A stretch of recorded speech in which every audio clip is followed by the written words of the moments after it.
ان هي كانت مركب ايام الدوله الايوبيه، سوري، الدوله الارشيديه، والمركب دي اتقلبت على وشها، ومركب كانت كبيره جدا. فمن كتر كبر المركب قالوا ده كبيره زي الفيل. ابتدت المركب دي لما اتقلبت على ظهرها يتكون عليها الطينه، طينه جنب طينه جنب طينه، عملوا جزيره. وبقت دلوقتي اشهر مكان بيشتروا منه الورق والكلام ده. نركب منه مترو. لا خلاص بقى اتكونت طبيعيه. هي رمسيس كلها. ما هو نفس الكلام دي على فكره اتكونت طبيعيه.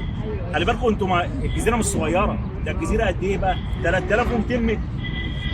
ده الطول، العرض 600 متر.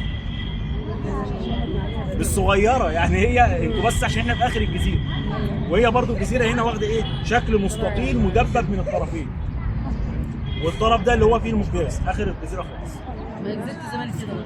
جزيره الزمالك لا مختلفه شويه، لان جزيره الزمالك كانت اصلا برضه منقسمه لجزيرتين، مروه وحليمه، والاثنين دمجوا في بعض. الدهب برضه او الصابوني كان جزيرتين ودمجوا في بعض. وصلت؟ طب حد يقول لي ليه هنا الجزيره دي ما دمجتش؟ ده مهم بقى. ما هو السياره دي المفروض، ما احنا الجانب الشرقي ده ضعيف، بصوا الطيار، الطيار ضعيف جدا. ليه هي ما دمجتش؟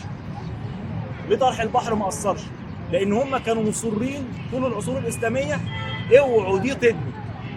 مش انا قلت لهم هم كانوا بيستخدموها كحصن وحاجات كتير. انا ما ينفعش ادمجها في البوسطات، لو دمجت في البوسطات عندي مشكله كبيره جدا.